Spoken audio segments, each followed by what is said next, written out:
পরম করুণাময় ও মেহেরবান আল্লাহর নামে শুরু করছি। অবশ্যম্ভাবী ঘটনাটি কি? সে অবশ্যম্ভাবী ঘটনাটি তুমি কি জানো? সে অবশ্যম্ভাবী ঘটনাটি কি? সামুদ ও আদ আকস্মিকভাবে সংঘটিতব্য সে মহা ঘটনাকে অস্বীকার করেছিল।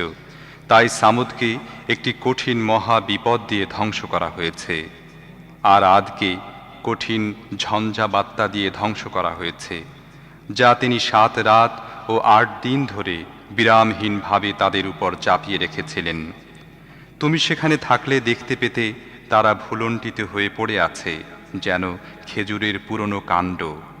তুমি তাদের কাউকে অবশিষ্ট দেখতে পাচ্ছ কি?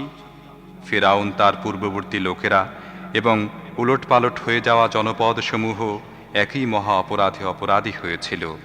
তারা সবাই তাদের রবের প্রেরিত রসুলের কথা অমান্য করেছিল, তাই তিনি তাদের অত্যন্ত কঠোরভাবে পাকড়াও করেছিলেন। যে সময় পানির তুফান সীমা অতিক্রম করল, তখন আমি তোমাদেরকে জাহাজে সওয়ার করিয়েছিলাম, যাতে এ ঘটনাকে আমি তোমাদের জন্য একটি শিক্ষণীয় স্মৃতি বানিয়ে দেই, যেন স্মরণকারী কান তা সংরক্ষণ করে। অতপর যে সময় সিংহায় ফুৎকার দেয়া হবে, একটি মাত্র ফুৎকার, আর পাহাড় সহ পৃথিবীকে উঠিয়ে একটি আঘাতেই চূর্ণ বিচূর্ণ করে দেয়া হবে, সেদিন সে মহা ঘটনা সংঘটিত হয়ে যাবে। সেদিন আসমান চৌচির হয়ে যাবে এবং তার বন্ধন শিথিল হয়ে পড়বে। ফেরেশতারা এর প্রান্ত সীমায় অবস্থান করবে। সেদিন 8 জন ফেরেশতা তাদের উপরে তোমার রবের আরশ বহন করবে।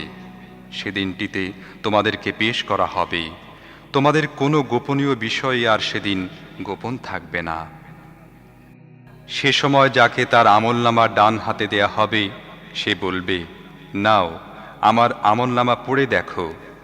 আমি জানতাম আমাকে হিসেবের সম্মুখীন হতে হবে, তাই সে মনের মতো আরাম আয়েশের মধ্যে থাকবে উন্নত মর্যাদার জান্নাতে, যার ফলের গুচ্ছসমূহ নাগালের সীমায় অবনমিত হয়ে থাকবে।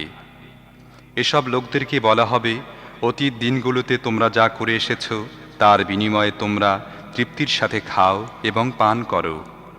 আর যার আমলনামা তার বাঁ হাতে দেয়া হবে, সে বলবে, হায়, আমার আমলনামা যদি আমাকে আদৌ দেয়া না হতো এবং আমার হিসেব যদি আমি আদৌ না জানতাম, তাহলে কতই না ভালো হতো। হায়, আমার সেই মৃত্যুই যদি চূড়ান্ত হতো।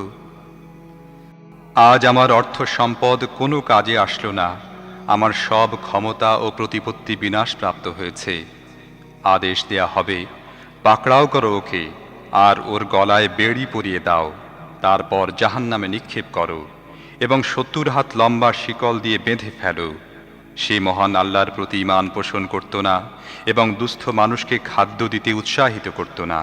তাই আজকে এখানে তার সমবেথী কোনো বন্ধু নেই, আর কোনো খাদ্যও নেই ক্ষত নিঃসৃত পুজ রক্ত ছাড়া, যা পাপীরা ছাড়া আর কেউ খাবে না। অতএব তা নয়, আমি শপথ করছি ওই সব জিনিসেরও যা তোমরা দেখতে পাও এবং ওই সব জিনিসেরও যা তোমরা দেখতে পাও না।